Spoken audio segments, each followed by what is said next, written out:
Okie dokie, year 11s. We're going to move on to chapters 14 and 15 of the text now. I just want to draw your attention back to the fact that the title of this book is Every Man in this Village is a Liar, which you already understand, but the subheading is an education in war.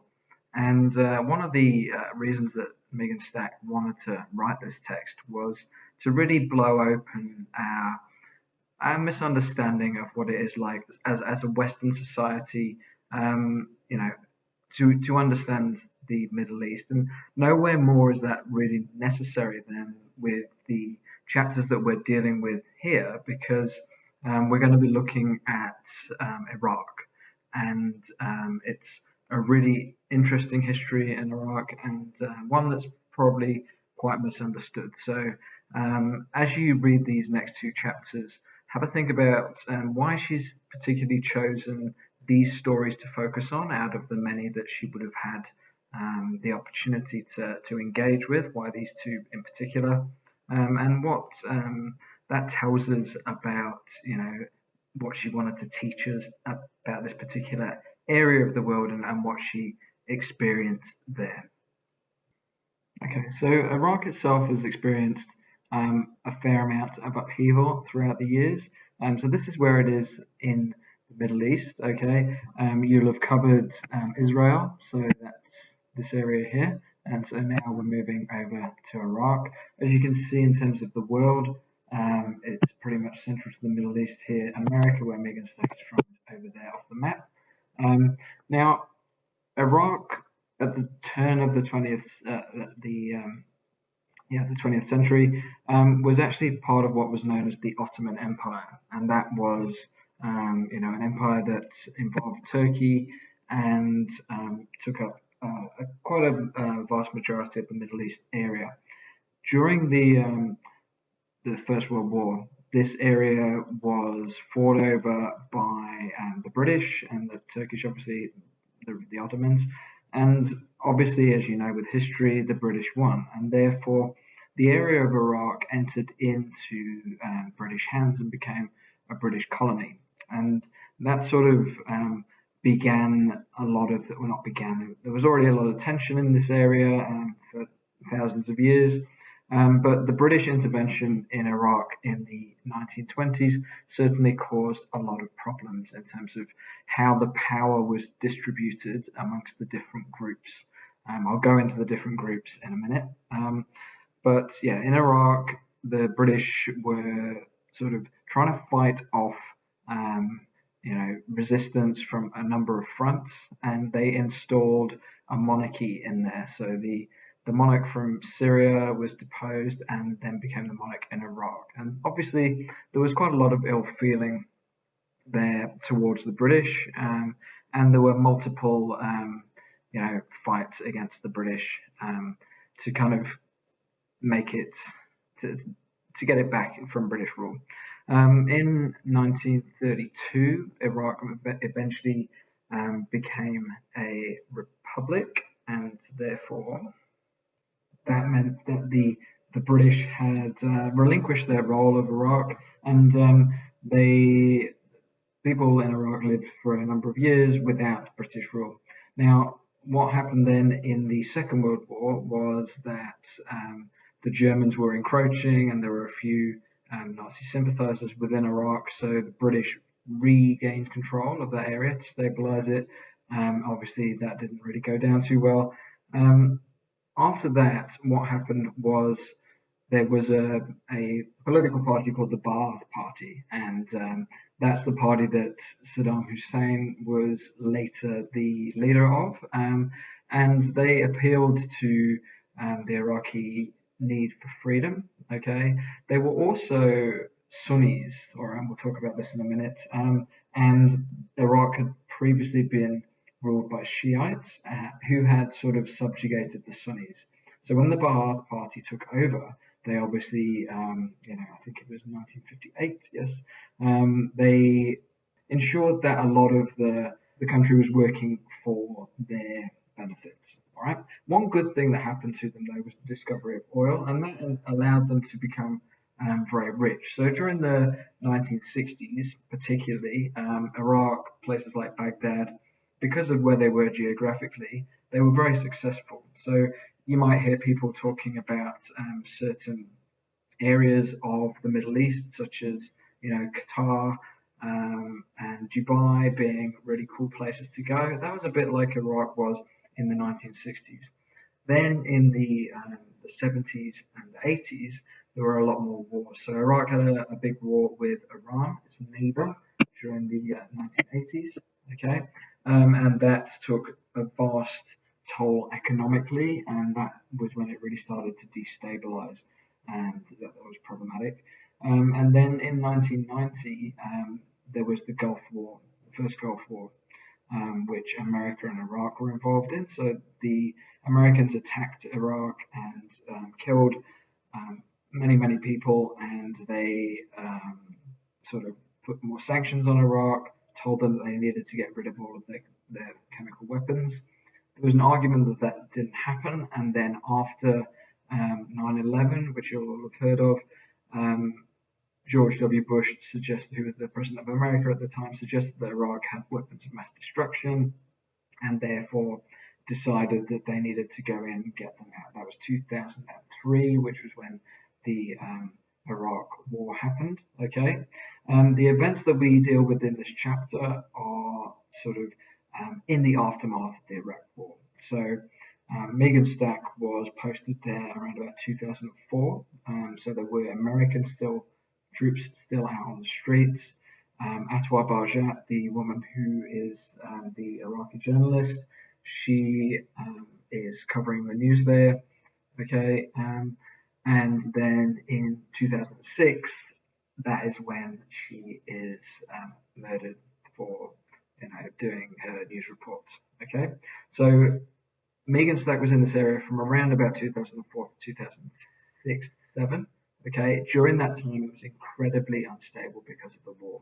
Okay, as I've said to you though, Iraq was very unstable anyway for a number of years for various reasons, and we'll just have a look at why there were different groups that were fighting.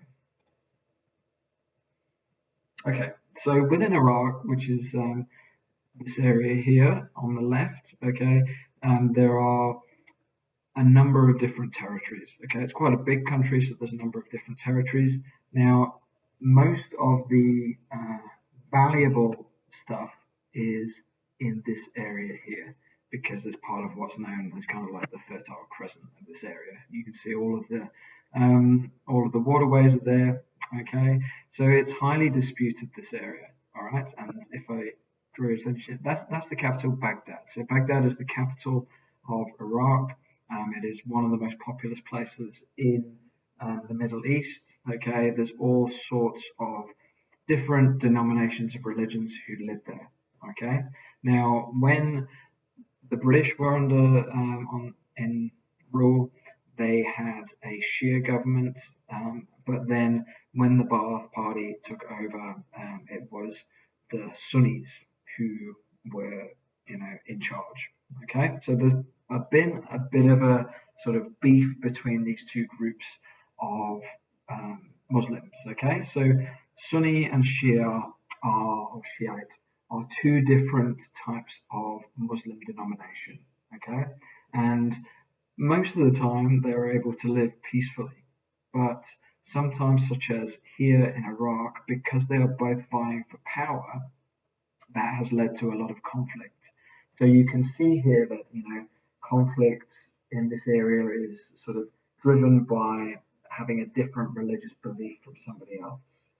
Okay, and that might not make sense to us, but that's just the way that it goes. This has happened throughout the world multiple times. We had the Crusades, where there was the Christians versus the Islamics. Okay, you've got Nazi Germany, where they are putting down the Jews just for being Jewish. You've got Israel, where you've got the Jews versus the Muslims and the Palestinians. Okay, and this happened as well when I was growing up in Ireland. So in Ireland, there was obviously Catholics and Protestants, and that led to sectarian violence. So a sect is a group that has a certain belief. So in Iraq, the sectarian violence is generally between the Sunnis and the Shiites. Sometimes between the Kurds as well, who you can see up to the north here. But we're going to be focusing on the Sunnis, who are kind of here, and the Shiites. Okay, so as I say, Saddam Hussein was Sunni, so Baghdad was ruled by Sunnis for most of the latter part of the 20th century. But then once he was deposed, that gave the Shiites a chance to rise up against the government. Okay, so that led to a lot of violence between these two groups that had been kept apart, and it wasn't because one religion is better than the other. It was because they wanted power, essentially. So you've got to always remember that this religion isn't really about who believes what; it's about who has the power to impose their will. Okay, so that's Iraq. It's pretty conflicted a lot of the time, but it's more than just the pictures of terrorism that you see. Okay, and I think the chapters we're about to read will really do a good job of showing you the human underbelly, and that's one of the reasons that it's important to study texts like this from places that we have really no conception of apart from what we're shown on the news, because it gives us a different view of those worlds and perhaps a more rounded view of what it's like. Okay, so chapter 14 is All Things Light and All Things Dark, and it's focused on the story of Atwar Bajat, who was an Iraqi journalist who was murdered in 2006 whilst doing a news report. Okay, Megan Stack got to know her, as you'll find out from the chapter, in 2004 while she was interviewing her to find out more about journalists in Iraq. Okay, and she based a lot of this chapter on her own news reports that she had made for the LA Times. So I'll put a link to those news reports in the description here as well. I'll also put a few links to some interesting extra contextual information about Iraq if you fancy watching it, because it's pretty cool. So yeah. All right, so kicking it off, one of the things that we get here is Megan Stack names all of the chapters. Now, this might be a bit of a hang-up from her journalism. Obviously, as a journalist, she needs to give her things a catchy title in order to grasp the attention. And here she names all of the chapters as well. All right, as opposed, I mean, not all books will obviously name their chapters. It's interesting that we have All Things Light and All Things Dark, setting up that there's a contrast. So All Things Light suggesting there's some hope, All Things Dark suggesting that on the flip side there's something bad going on. All right, and think about how that sums up this chapter as you go through. I stared at the name, and from the sterile text of wire reports, the name stared back. Atwar Bajat. I screwed my eyes into a long blink and opened them. The name was still there. The bodies of Atwar Bajat and her cameraman and soundman were found early Thursday. Winter light struggled through the windows. Outside, Iraq clenched tight as a muscle. The streets of Baghdad, hollow and silent. I had been writing all night, overcooked coffee chewing my stomach. I was alone in a silent room, in a drab hotel, staring at a computer. So we get a real clear setup, all right? She's staring at the name and it's staring back at her. We get a little bit of personification here, okay? Winter light struggling through the windows. Outside, Iraq was clenched and it's chewing her stomach. Megan Stack often uses personification. I'm not going to go through every example, obviously, but it's a way of her really developing her feelings through describing what's going on and personifying that. Okay. Obviously, this bit in italics is a reading from a news report. Okay. So we get set up. Winter light is struggling through the windows, so it's a fading light. So even though all things are light in this chapter, immediately we're struck by the fact that this light is fading because it's just a winter light. All right, and that is mentioned. That image is mentioned again later on. So light here, I suppose, thinking about Elie Wiesel's night. Okay, we can have a contrast there. Things are dark here, but there is some light potentially. The day before, an enormous thing had happened. Sunni militants crept through the streets and set off bombs in the gold-domed shrine at Samarra, revered place of pilgrimage and worship devoted to the 10th and 11th Shiite Imams. Sunnis and Shiites had been murdering each other all day and all night, taking their revenge. Civil war had never felt so manifest. The translators and drivers who worked for the various news bureaus in our building had sorted themselves into separate rooms. Sunnis here, Shiites there. Just like that, all at once.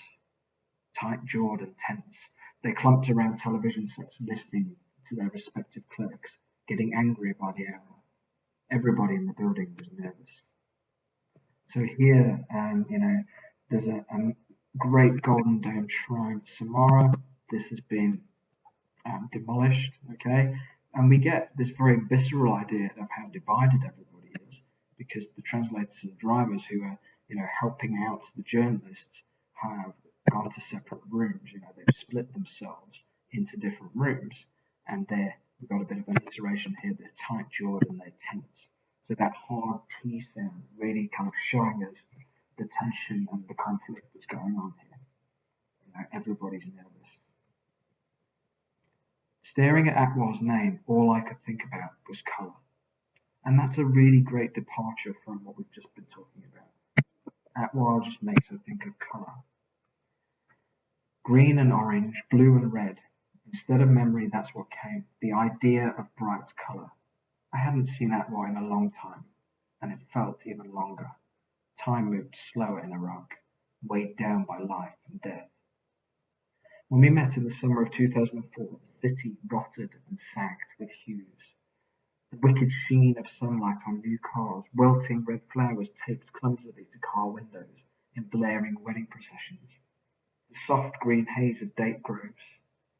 In the few seasons since, Iraq had blurred itself into dry-eyed black and white. So we get an impression that Atwar, as a woman, as a journalist, represented some sort of colour in this world, but now, Iraq is in such a bad state that everything is black and white, okay? So we get this idea that colour has departed from this place, and it is it's no longer somewhere of happiness or interest or vividness. It's somewhere that's just black and white. And I suppose her death is, representing that to Megan Stack at this point. Atwar had worked at Al Jazeera that summer, covering the world's biggest story for the most controversial news organisation, struggling to prove herself in the crucible of Iraq. Those were the days when homemade beheading videos were delivered to Al Jazeera and broadcast to the world. US officials openly loathed Al Jazeera, complaining that the cameramen cropped up conveniently whenever a car bomb went off, and accusing the reporters of alliances with insurgents. Okay, so Al Jazeera was a news company, a bit like Sky News or Fox News. Okay, and at that time there were a lot of beheading videos. So the insurgents, the Shiite or Sunni, paramilitaries would be capturing people. Quite often, American journalists as well. There were a few American journalists, so they were quite hated. Al Jazeera were quite hated because they were thought to be in cahoots with the militants, which they probably weren't. So. For their part, the journalists had little to model themselves after. The Arab world didn't offer many examples of responsible journalism. The network made an interesting story. I asked to shadow a Baghdad correspondent, and they sent me to Adwan. So we get here, Megan Stack at work. It made an interesting story, so there she went. And this happens throughout the book.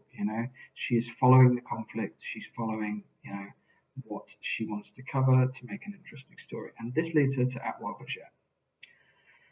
Atwar Bajat, the Iraqi men in my office, had admired her full cheeks and carbonated eyes ever since Saddam's days, when she dished up propaganda on Iraqi state television. She's a poet, you know, Salah told me. It was true. She was a poet, a feminist, and a novelist. She was just 28 that summer and already emerging as one of the Arab world's most respected war correspondents. You get a sense here that Megan Stack is in awe of Atwar Bashir. We've got an exclamation mark there, and we've got this idea that she's all of these things. You know, she's a poet, she's a feminist, she's a novelist. There's a great sense of admiration here. And I think there's a real, you know, synergy between what Megan Stack is doing in this world and Aswad Bajat. So that's probably why she had this enormous respect, because here she could see a woman like herself playing what would have been, you know, prior to that considered to be a man's game, you know, being a war correspondent. Okay. We met in July when trees sagged with heat and the landscape blurred into a shimmer by noon. The sun had teeth and a hard glare, again personification. Every blade of grass glowed like a stalk of ice. An Egyptian diplomat had been freed by kidnappers that day, and Atwar would cover the story. By the time I reached the Egyptian embassy in Baghdad, she was inside. Dozens of sweating, jostling, cranky journalists, mostly Arabs looking for a scoop, pressed together in the framed gaze of Hosni Mubarak and the clammy embrace of broken air conditioning. Hosni Mubarak was the Egyptian ruler then. Adorned with lipstick, eyeshadow, blue headscarf, and huge turquoise ring, Atwar barely grazed a seat before bobbing to her feet again. So we've got this real clue that she's very energetic here. And again, we've got a lot of the colour. And we've got the feminization, like she's very feminine as well, which is interesting. She laughed from her stomach, looked men in the eye, and dropped whispers in ears. This idea that she looked men in the eye is important, and it links to this idea that she's a feminist as well, because she's in a place where women are generally seen as, you know, the lesser gender, okay, but she is really putting herself out there and doing what she wants to do because she's ambitious.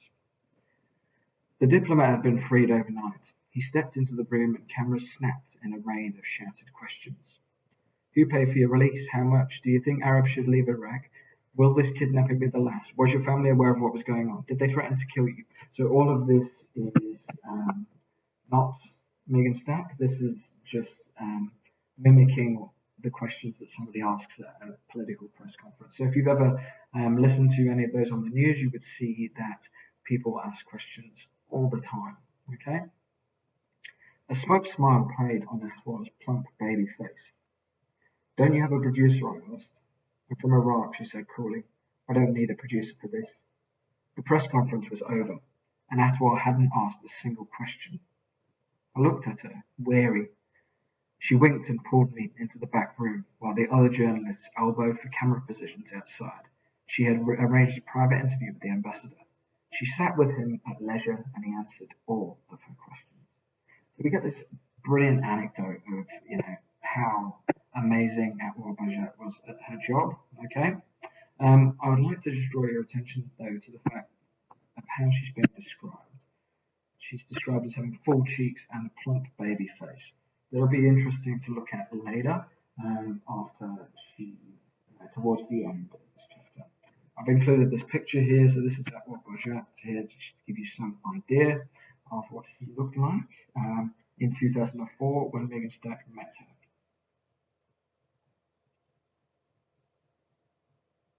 Later that night, in the swampy darkness of the Al Jazeera editing room, we talked about the corrosion of war reporting. I liked Atwar, I realised, and it surprised me a little.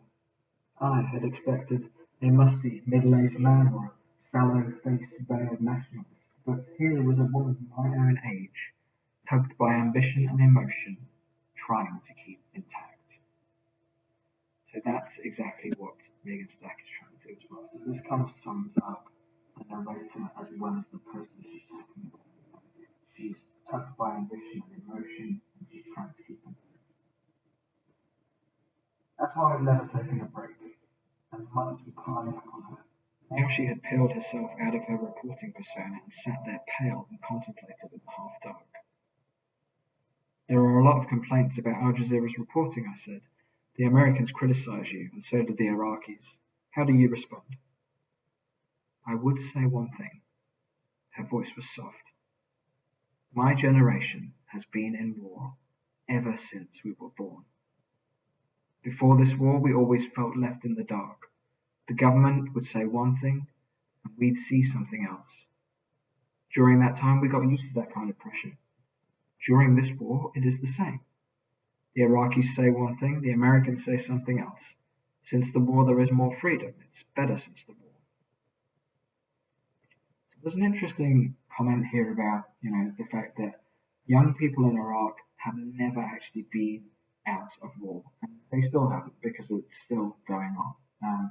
So her generation has been in war forever, and I think Atwar Bajia would be just a little bit older than me now, and I, as a child growing up, obviously I only knew Iraq in war, and I just thought, that it was a terrible place, and it wasn't really until I grew up and got a bit older that I realised that it's not a terrible place. It's just an amazing place that's beset by all these terrible events, like most war-torn areas in the world.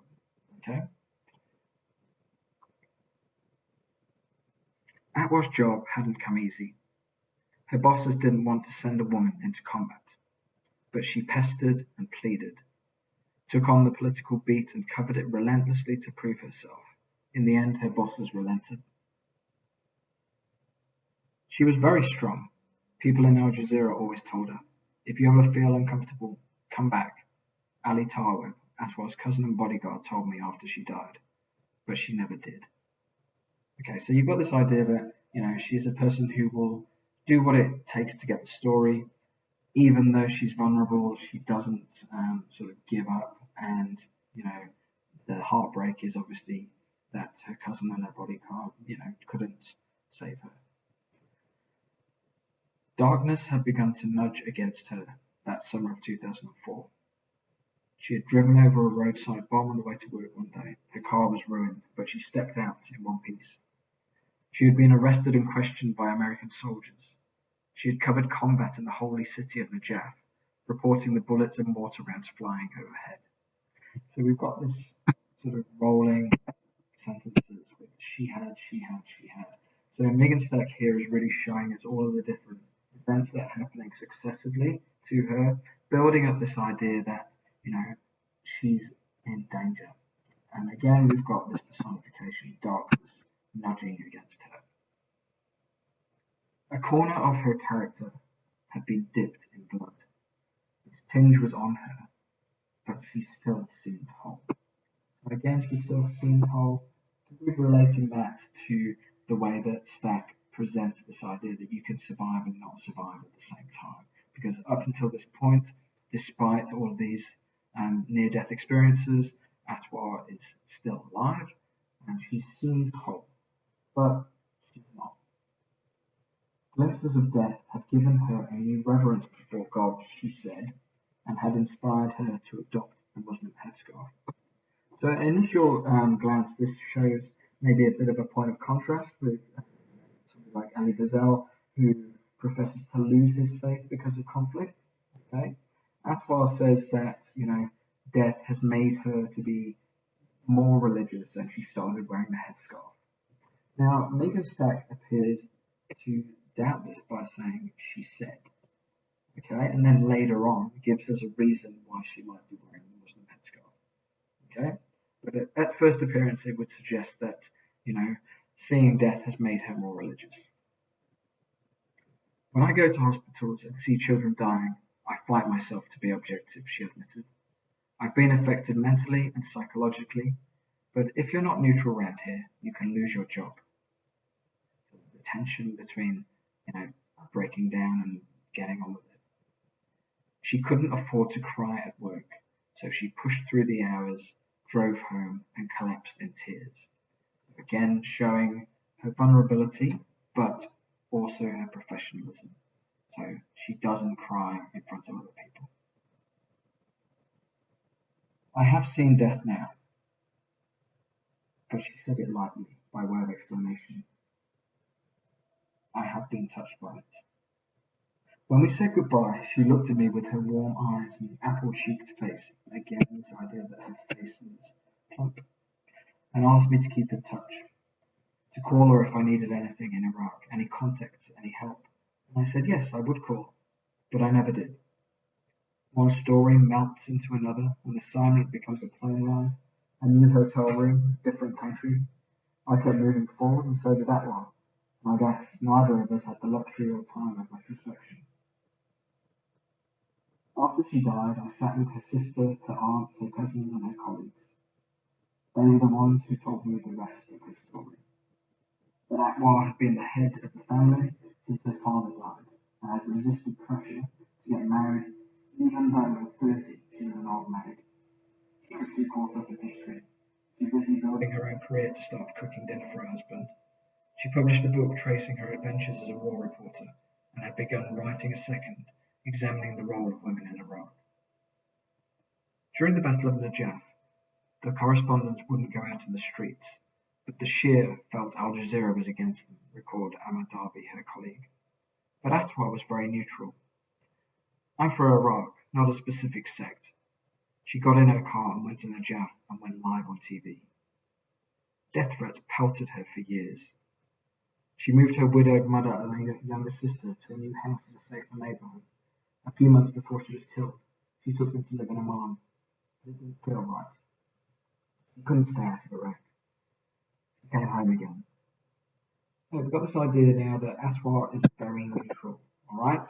She is not for a specific sect. I told you about the Shiites and the Sunnis, okay? Atwar is not on either of the sides. She knows that it's just a bid for power from both of these groups, and in order for Iraq to live peacefully, these people have to live together, okay? So in the same way that maybe Ali doesn't become, a militant Jew after the war and doesn't hate the Germans, we've got this idea that Atwar recognizes, as do a lot of Iraqis, that being really kind of forcefully part of a group is actually damaging to the community as a whole. And we kind of see that playing out at the moment if the news is to be believed, in America. Okay, there's a couple of different groups there. I mean, obviously, there are some things that can be negotiated by those groups, but we can see the descent into violence on both sides of that divide. And that's what's similar, in Iraq between the Sunnis and the Shiites, okay? Because they both want to, show that they're right. They both want to be, top dogs in control. And when that happens and people aren't listening to each other, that's when real conflict brews and becomes really hard to kind of neutralize, okay? And that's obviously what Atwar wanted to do. She was neutral, she was in the middle. She just wanted her country to be safe. Now, she has to admit, obviously, that it's not safe for her family. So she moves her mum and sister into a neighborhood, and then she takes them to live in Amman, which is in Jordan. Okay, so that's in a different country. Atwar, however, did not want to leave her home country. Okay? She had the opportunity, but didn't. She believed fate had decided for her to stay in Iraq. Atwar's 25-year-old sister Issa told me. She would always say it's better to stay in one's country. It was a deliberate choice. Atwar, unlike most of her stranded countrymen, had the talent and connections to get out of Iraq. But she wouldn't go. She turned down jobs abroad, determined to tough out the violence. When Al Jazeera was expelled by the Iraqi government, she went to work for the rival station Al Arabiya. All the while the threats kept coming. Okay, so I picked out the idea of stranded countrymen here. Okay, we know that there is a lot of debate always about refugees and stuff like that. So it's very hard if you're in a war-torn country to actually be able to get out of that country. So I think Megastack might have found it a bit weird that even though Atwar had talent and connections, she wanted to stay there because she wanted to report on her country. All right, she was taking the chance. She was, putting herself in danger to get the stories that she knew she needed to tell. This is not only the story of Atwar, but the story of Iraq. Her aspirations were the finest hopes of a broken country. Her murder reeked of the hopelessness of a lost cause. So what we to get into this paragraph, and it's very clearly spelled out for us here. This is probably, the closest thing you have to the purpose of this chapter. She's not telling just the story of Atoir, this woman who has really idealistic views of what her country could be. It's a representation of the whole of Iraq. So the tragedy of Atoir Bajat's death represents for Megan Stack the tragedy of Iraq. A country that has the opportunity to be so beautiful. On the Tigris River, it's got the beautiful Gulf of Persia at the south, great mountains in the north, full of colour, full of thousands of years of culture. Okay, so Atoir kind of in the clothing that she wears, the colours that she brings forward, is a representation, like a little microcosm of the Iraq that is the ideal. And Megan Stack comments that with Atoir's story, this represents the tragedy of Iraq as a whole. Okay, so that's a really key line there.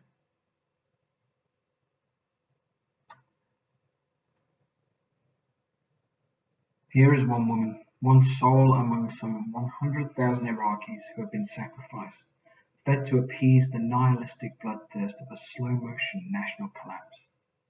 She was no more than the doctors, children, professors, street sweepers, goat vendors, soccer players, and other Iraqis who were snuffed in this war. But she lived on television, when television was the national security blanket, the only glimmer of the outside world still allowed to penetrate an Iraqi home, a flashing, talking companion, an addictive sucker. She had kept company with the country all down the darkest days. So here, Atoir had been somebody who people were used to. Her death matters because all of the deaths mattered, but most of them were anonymous, and she lived as a symbol of mad hope for an impossible alternative Iraq, a place of liberated men and women and the free exchange of ideas, a society that had moved beyond its sectarian differences. She died because that hope was indeed insane, a bold and audacious rejection of visible evil. So this very poetic summation of what I've just said about Atoir Bajat being this sort of microcosmic representation of everything that was going on. Okay, she was a symbol of mad hope for an alternative. All right, so this mad hope being, this youthful zeal for something different. And then we get the contrast here. Life under Saddam meant existing in a very tight space. So Saddam here is Saddam Hussein, who you may have heard of.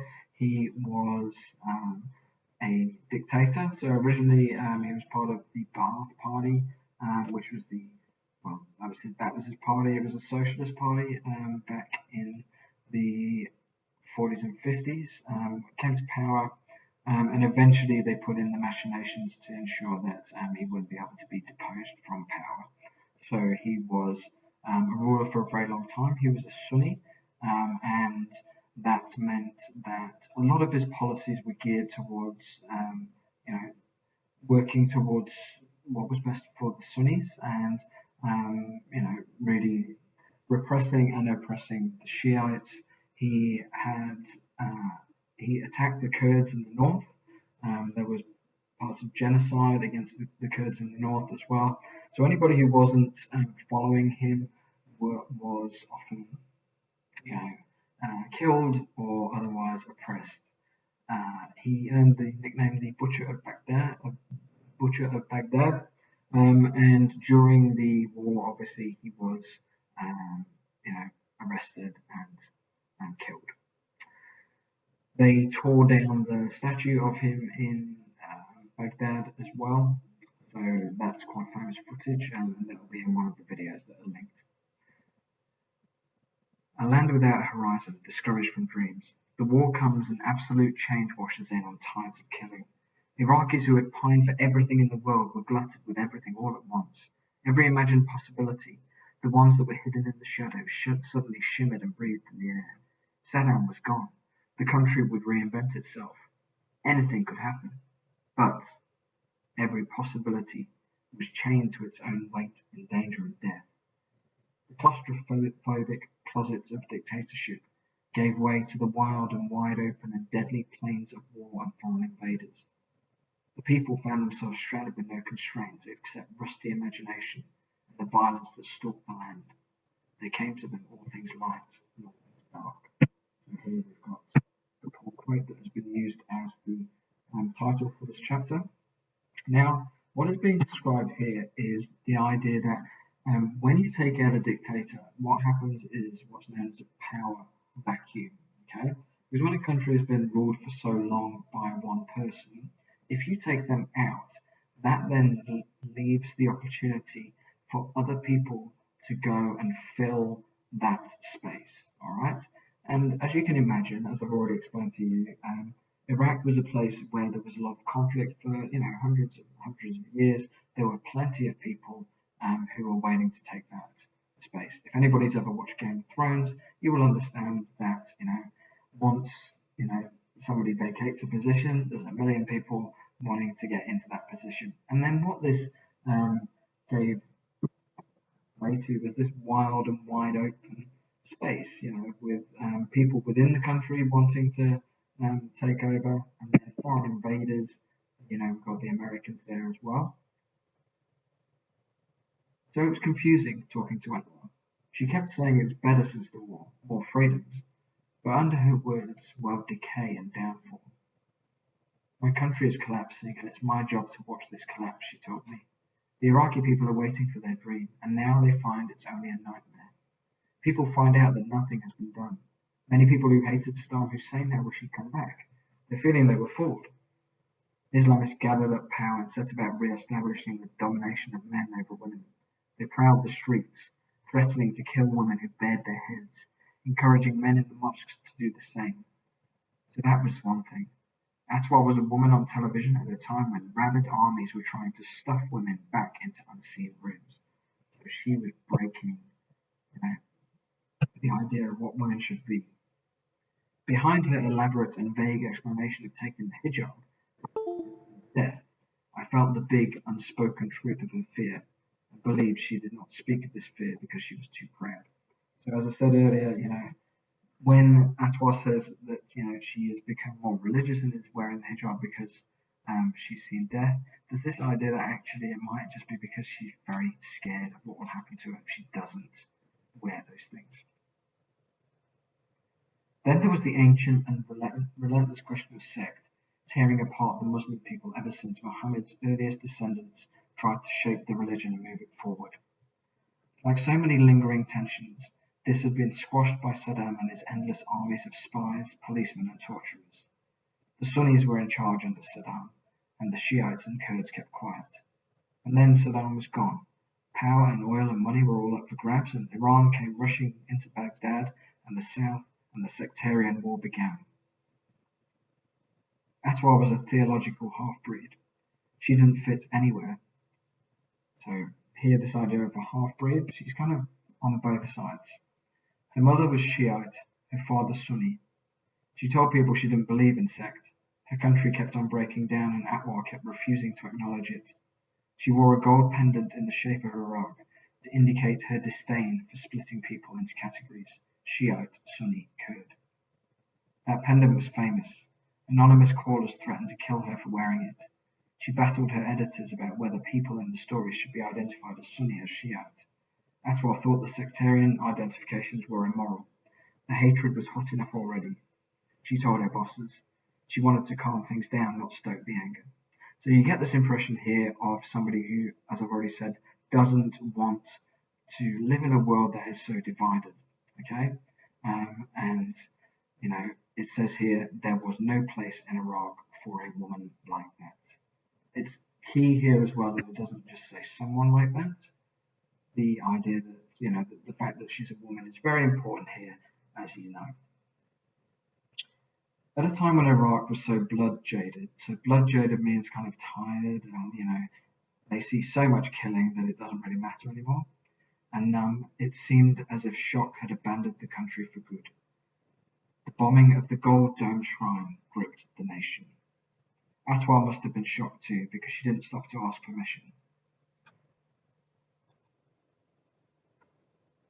Okay, so the gold dome shrine is this one at the top here. Okay, so this is the shrine of Samara. Um, and it's absolutely beautiful, as you can see. It's actual gold on top of that dome. Now, what happens here is this is what happens to it. So this is the thing that she's investigating at this particular point. Okay. Atwa must have been shocked too because she didn't stop to ask permission. So normally, if a journalist was going to go into a active zone, they ask permission from their bosses, but also from people to guard them as well. Okay. She rounded up the camera crew, piled into a van, and raced homeward. She thought she was safe in Samara, surrounded by her own people. She called her younger sister and told her not to worry. I'm among family, she said. The crew found the roads into the city choked shut. Soldiers surrounded and sealed the town, desperate to contain the violence. The entire country was clapped under curfew. Shiite gangs roved the streets, mad for vengeance, slaughtering Sunnis. So we get this sort of languid uh, idea that this terrible thing is going on. Okay, and Shiite gangs are slaughtering Sunnis. The soldiers are surrounding. She did this. She did this. She did this. This was there. There's a lot of S's in here. And that's called sibilance, and it's a type of not quite alliteration. Well, I suppose it is alliteration in many ways, but it can also be the sounds within the words. And it's sort of this, it's building a little bit of tension about what's going on. So the conflict is being built up because of this repeated use of the S sound, which helps us to kind of feel this tension that's being built because we know that things are sort of progressing towards something terrible. In the farmlands outside town, Atwar's crew set up a shot with the rooftops of Samara in the distance. Curious villagers gathered around. As the light faded from the wintry sky, Atwar picked up the microphone. We get here, this clear reference, which is, this winter light, which we've heard before at the beginning of the chapter. This idea that the light is fading, things are wintry, to build up that, something bad is going to happen. So we're using the idea of the light going away and the coldness of the winter to build up that something terrible is happening. She arranged her haggard features into a television face. Now this is the first time really that we've got haggard features instead. That's what all the way through by Megan Stack has been, it's said that she's had like a baby face, soft features and all of that. And then we get to the moment of her death, and there's a real contrast with the way that she's being described, which represents that conflict that's going on here. And spoke straight into millions of Arab living rooms to the far corners of Iraq, the other Muslim countries, and the wide world beyond. She must have known that civil war was at hand. Her words were defiant and scared. So we've got this idea that she's not just speaking to everybody, in the same way that Megan Stack wants to speak to the wide world about this. So one of the reasons that she wrote this book wasn't just a memoir. She wanted to really show that the narrative that was being told by America, her country, was not the only narrative. In the same way that Atwar Bajat wanted to prove that the narrative of Iraq being this terrible place was not the only narrative. So she sees that they both had a similar mission. So these words are reported from Atwar Bajat. That's her in her final broadcast over. Whether you are Sunni or Shia, Arab or Kurd, there is no difference between Iraqis, she said. We are united in fear for this nation. So that's her real cry. That's what she believes, that everybody should be united. When the live shot was over, Atwar called the Baghdad bureau. She talked with her colleague Anna. Iraq is swinging on your chest, Anna teased Atwar. She meant the pendant. Iraq pendant that Atwar Bajat wears, that everybody gives her threats for. Yes, Iraq is swinging between insurgents and these Iraqi politicians, Bajat said wryly. It needs a warm chest to lie upon. By now, the gunmen were coming for her. So you get this simple sentence. I've not really talked about these all the way through this chapter, but if you go back, you will see that quite often Megan Stack starts new sections with quite a simple sentence. So it kind of kicks the action off immediately and really stands out. All right, she switches between these very descriptive, beautiful, long, complex sentences full of imagery, and then occasionally she'll switch it up for a very simple sentence to really show the style of a conflict. They had seen her on television, and they were hunting her down, peeling up the country road in their pickup truck. Where's the announcer? They bellowed. They leapt to the ground and seized Atwar, along with the cameraman and engineer, and fired into the sky. Atwar screamed to the crowd for help, but the villagers backed away. Somebody called the police, but it was morning before anybody came to help. By then the bodies were laced with bullets and dumped in the dirt. So this, again with the alliteration, dumped in the dirt, bodies, bullets, all right? And this idea that there's no law and order because somebody's phoned the police, but maybe they don't even come until the next day. Now, we've got this idea that, she's screaming to the crowd for help, but the villagers are backing away. That might be quite reminiscent of, when Ellie's father is getting beaten up in the concentration camp, but, nobody is going to go and defend him because they're fearful for their lives. So, we might go, oh, they should have helped out, but essentially, if you're faced with people with guns, then it's very unlikely that you're going to be throwing yourself into that situation. In the days after Atwar's death, we all watched her last stand-up dozens of times. The Iraqi channels looped the clip over and over for the viewers who were caged indoors with nothing but television to stave off the anxiety of curfew. Death Squad stole through the streets, the Shiite black shirts sacked Sunni mosques, and all the while the image of Atwar flicked in corners. She wore a turtleneck and tear headscarf in the jaunty sideways knot that had become her trademark. The face on the television screen was etched with the story of her homeland's degeneration. So again, using Atwar as a representation of what's going on. So we can see here, if you contrast this image with the previous image of her, you can see that she's aged in just those 2 years that Megan has known her. Her skin had greyed, her eyes grown heavy, her face puffed with fatigue.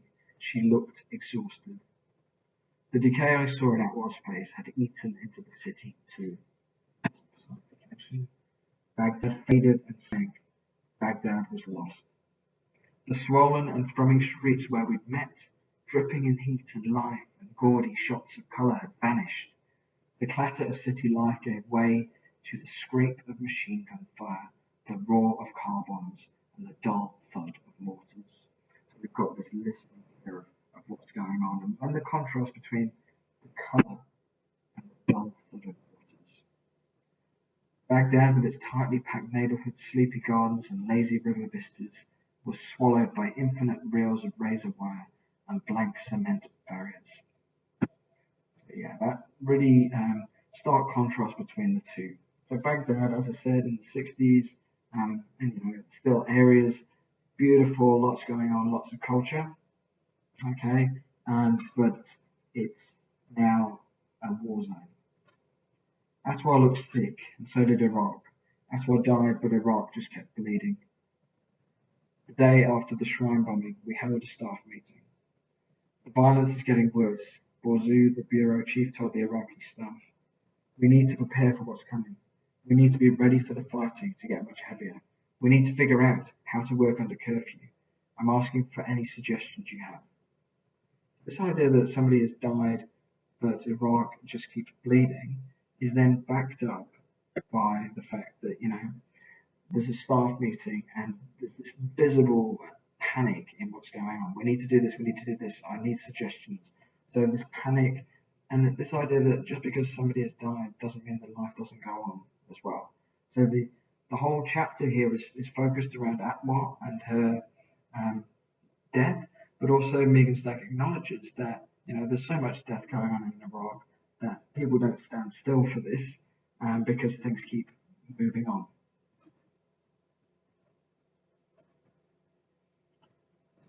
"A bicycle," said Suhail. Everybody laughed like it was the funniest joke they'd ever heard. Nervous grumblings, two quick jokes. "No, really, I'm thinking about getting a bicycle," he protested, "because I think we will face many more times like these." Everybody talked at once. "I can't believe we're preparing for another war here. Some of us can work from home." "Not all the time. In the mornings and afternoons we don't have electricity. Some of you are close enough to walk. But the problem is, if there's a curfew in your neighbourhood and you leave, even by foot, everybody's going to wonder, where's this guy going? Even your family panics when there's a curfew." "If something like this happens, we can't freeze," Borzoi told them. "This is our calling. We can't shut down. You deal with the shock later." So just highlighting here that it's not just Atwar as a journalist who is going through all these sacrifices to tell their stories, okay? Um, they are all under threat all the time, but they all still want to tell their stories. I looked around me at Rahim, Suhail, Salah, Caesar, at the drawn faces of Iraqis who risked their lives working for us. They have been here the entire time, I thought. When does later come? It was just a short walk to the Arabia offices, cutting back around the hotel where we lived, crossing a small gate and traversing some parking lots. "We will send somebody with you," Salah said. He means a bodyguard with a gun, like the one he sent to follow me through the supermarket. "No, I don't want it." "It's a bad time," he said. "Please, Salah, I really don't want it. It's just across the parking lot." "I'm sorry, but this is my responsibility. Today is a difficult day." So here, underscoring the constant threat of violence, it's so bad that Megan Stack can't even walk through the car park on her own without a bodyguard because they're worried about what might happen to her.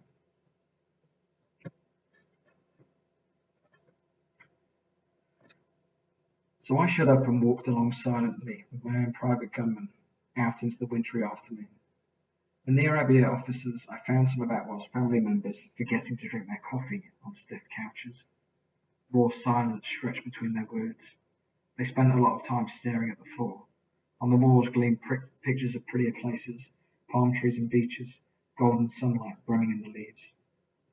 So here, forgetting to drink their coffee, raw silence, showing their emotions because they're shocked and they're numb because obviously, Atwell has died.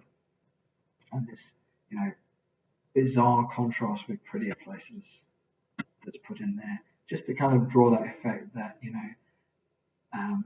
can be surrounded by beauty and terrible things will be happening. The aunt had hard eyes, so hard eyes here, showing that she's stiff and tough with emotion. She's an honor to her tribe. She's a martyr. She's better than 10 men. She's a martyr for Iraq.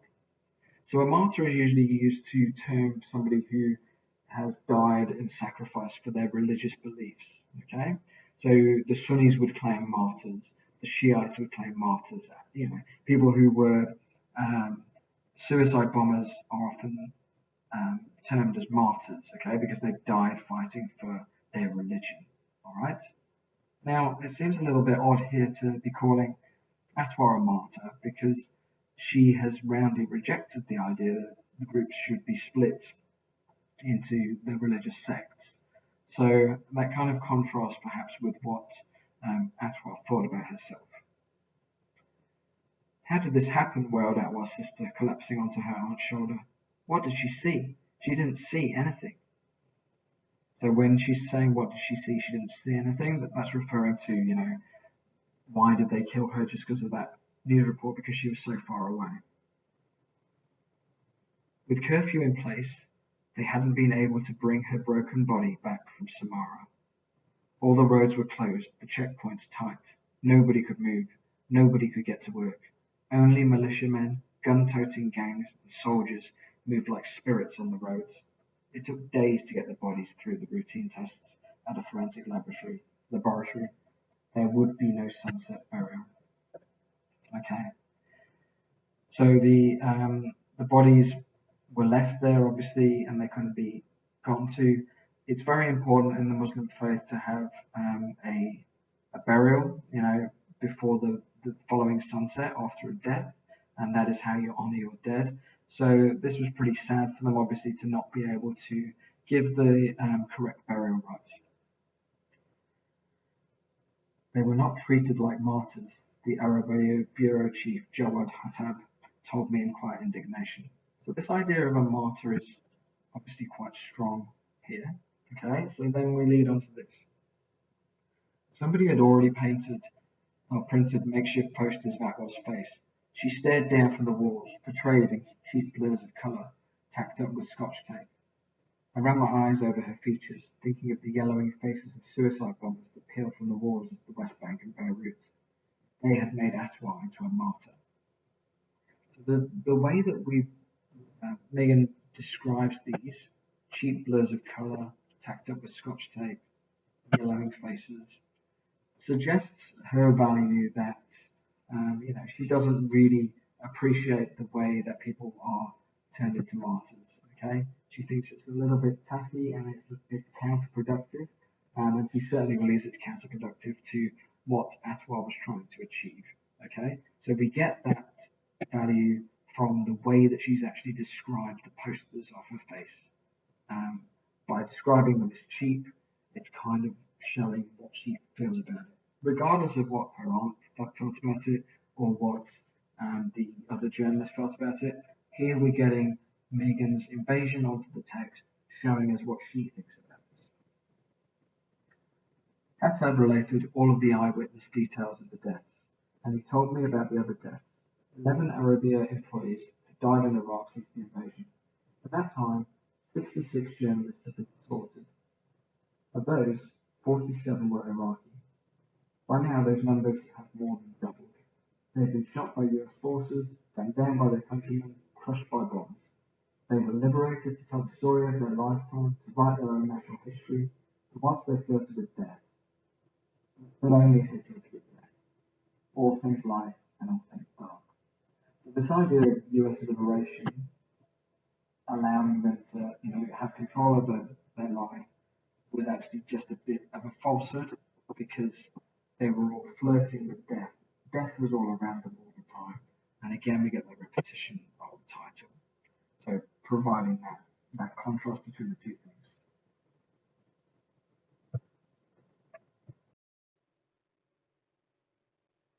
If I give up my position, if I am weak, who will be the substitute? Who will carry this message? Hadab said. His voice was oddly flat. Every day we are exposed to many, many threats, killing or bombing or threats against our families. But Iraq deserves this from us, this sacrifice. If we are defeated and we consider ourselves the educated segment of this country, what will the people in the street do? What will happen to our country? So here you get Qatar a little bit like Atwar in many ways, saying that the country needs the journalist to show them that there is a different way to behave, you know, and they say that, Iraq deserves this from us and this sacrifice. And then goes on to say that if the people who are making the news, if they, consider themselves defeated and they're the educated segment of the country, then they're not sure what will happen ultimately to the rest of the country. So there's this idea that the journalists in conflict have this responsibility to tell the truth and to ensure that the conflicts aren't reported from only one side. All right, which is something that obviously um, leads when things are only one-sided, it leads to a lot of conflict. All right, we know that from the way that news is reported to us. We only see one side of a lot of the news, and with Facebook as well, because of the way that Facebook operates, the way that we can only see what the things that we like. So if you've got Facebook, you click on things that you like, and then you're only shown news that you would like, and therefore it creates this sort of little bubble of things that you think. Okay, so this is kind of what he's saying because if the journalists are not here in Iraq, then the Sunnis will think about what the Sunnis like and their own views. The Shiites will think about their own views and what they like. So it's saying here that you really need this sort of media as a go-between to show that there is an alternative way, and you don't just need to follow one-sided points of view.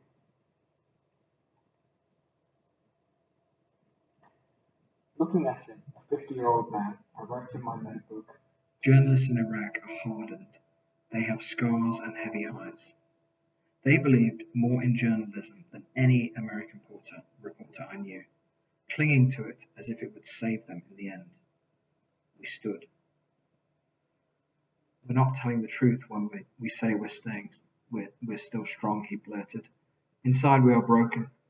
Our aim was to give the message of truth, and the only thing we got back was bullets." Even her burial had a death toll. So here we have a couple of short sentences separated out, this idea that it's futile in a way because, despite the noble meaning behind the journalism, just death and death and death follows them. They laid Atwar's body in a plain wooden box and strapped it onto a flatbed truck. The men gathered around the casket, and the wind pushed back their hair as the truck began to roll. They had fastened a black banner to the grille, a promise from other reporters to continue Atwar's work. "We will finish the message she was carrying." Atwar too had spoken of her message, as if they travelled a one-way road, as if they would finally get to Athens for a marathon and then collapse.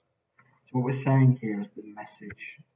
Atwar had spoken of a message, this noble message, this idea that, if you say something enough, if you say we don't need to fight enough, then maybe it will happen. Now this reference to getting to Athens for a marathon is a reference, obviously, as many of you probably know, about the first marathon, which was a Greek soldier who had to deliver a message. He ran, I don't know how far it was actually, about 147 miles or something, from a place called Marathon to Athens, and then subsequently they named the much shorter race, which is still a bit nuts, the marathon after him. But anyway, the runner who was delivering the message ran all that way, got his message across, then collapsed and died. So it's sort of drawing an analogy between, how much sacrifice you have to make to get your message across if you are in Iraq working as a journalist. It sounded strange, perhaps because I thought of the news not as something you could carry, but as a force that defined its own terms. I was still a part of the world that was not Iraq, and these journalists were marooned in the land that was Iraq, and they wanted desperately to be heard. American reporters of my generation vied to write the story of the wars. It was something we strove for, competed for fiercely, a privilege. When we were done with it, we simply went away again. Iraqis covered the war because it had landed on top of them. So here we have a contrast between the two different types of journalism in conflict. All right, you've got the Americans who see war reporting as a badge of honor. All right, often people who have been war correspondents are, very, very highly praised because of their work, because it's so dangerous for them. But then Megan Sack is recognizing here that, there are war reporters in the countries where the wars are, like domestic reporters, and, they have to keep covering that because that's their only news. Iraqis covered the war because it had landed on top of them, and they would have to keep on covering it until it killed them or went away altogether. It was their fate and their destiny, and in many, many cases, the death of them. The truck cut through empty streets between ragged palm trees.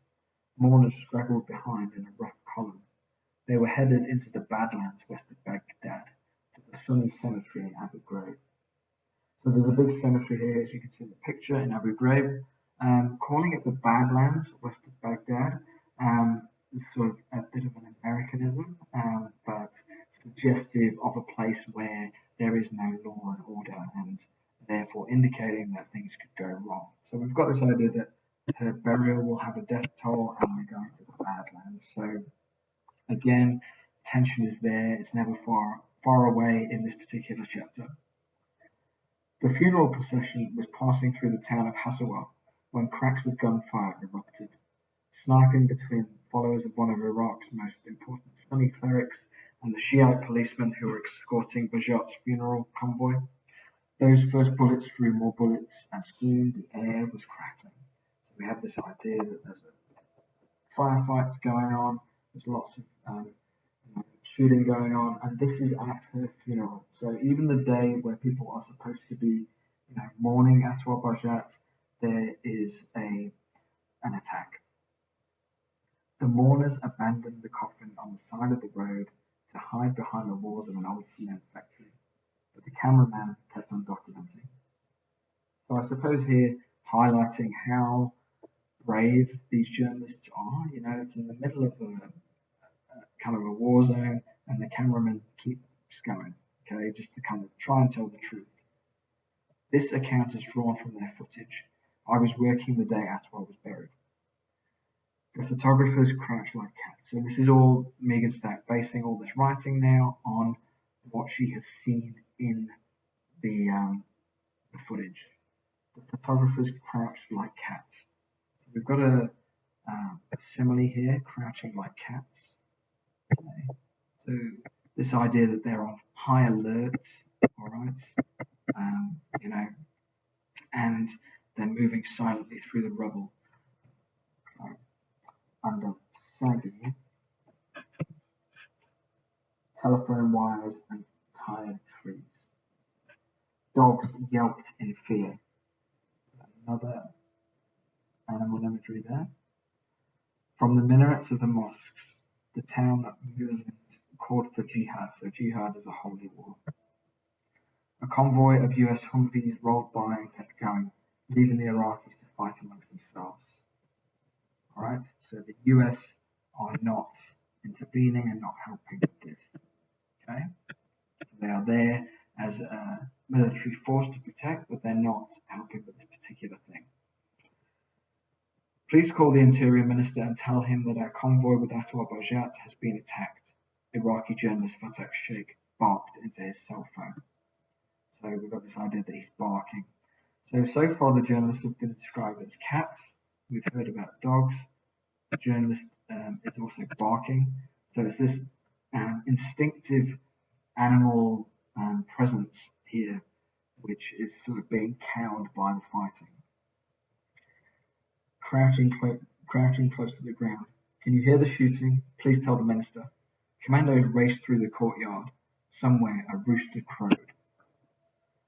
So all the way through all of this, we've got this animal imagery, which is adding to this tension. We've got, the sounds that are going on here. So the dogs are yelping, the journalist is barking, the rooster is crowing, and all the time these shots are being fired as well. So we get this impression from her writing that there's a real cacophony of sound, and that it is unnatural as well, because what it is doing is it's causing the animals to be, active at times when they wouldn't necessarily be active. Okay, a rooster shouldn't be crowing at this particular time of the day, and therefore these guns have perhaps kind of brought it into action. So, think about that. Think about how Stack is showing this to be a completely unnatural event.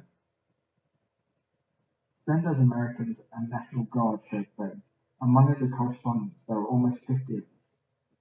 He's begging now. He's begging for some help. The gunfight lasted more than 2 hours until the police escorts ran out of ammunition and the shooting slowed, then stopped. At least 2 men had been shot dead. The Sunni cleric who presided over the neighborhood sent along a message of apology. It was a misunderstanding, he said. He invited the mourners to stop by his house for coffee. It was just another working day in Iraq. No hard feelings, just 2 more souls.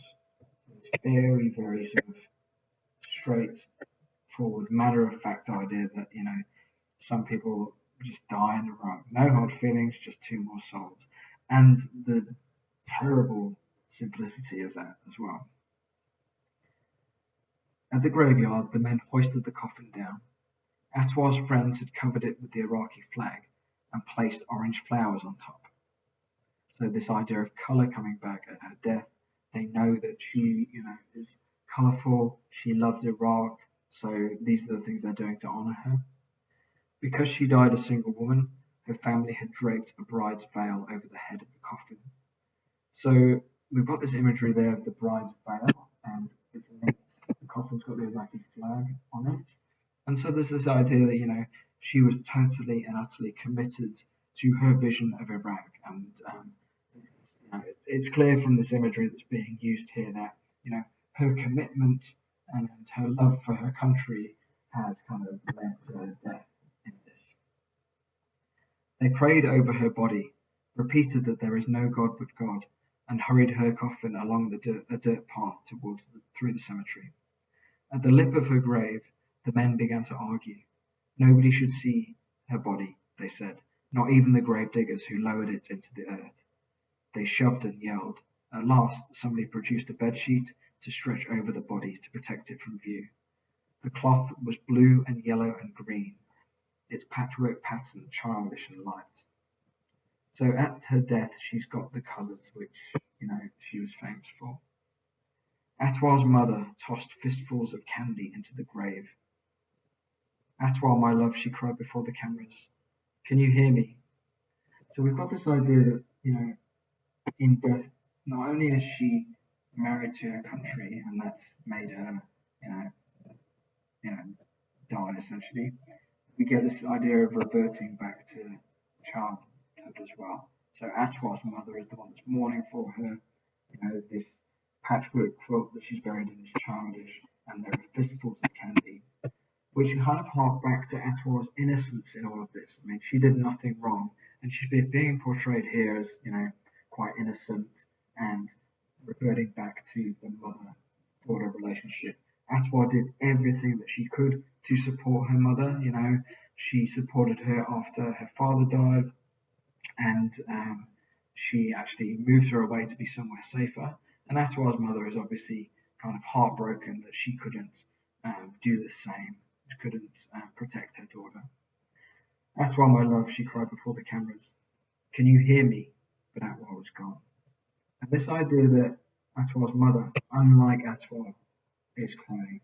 Atwar earlier in the chapter, it says that, she will not cry in front of the cameras, but Atwar's mother cries in front of the cameras. She openly cries and shows her emotion. Then we get another stark, simple sentence, but Atwar was gone. As the cars turned back towards Baghdad, a plume of black smoke arched into the sky. It was a homemade bomb that had been laid along the road, planted to strike the mourners as they left the cemetery. Sometimes you are lucky and turn the other way. Now, in terms of narrative thrust and how you would normally finish a chapter, the normal ending of a chapter like this, because it's about Atwar, would have been this line, but Atwar was gone. That's a really powerful way to finish what you just talked about with the funeral. But as always in Iraq, and Megan's that kind of wants to show this, there's more to this story, okay?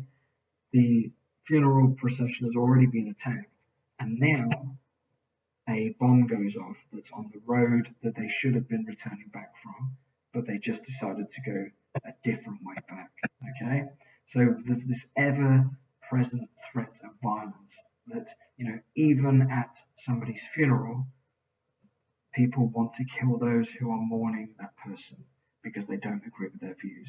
And that is kind of, symbolic of Iraq. In the same way that, Atwar was symbolic of the terrible things that are happening to Iraq, the way that this chapter keeps going on and goes to lots of different types of conflict shows that this country is completely war-torn, and there is no real hope apart from having the occasional bout of luck.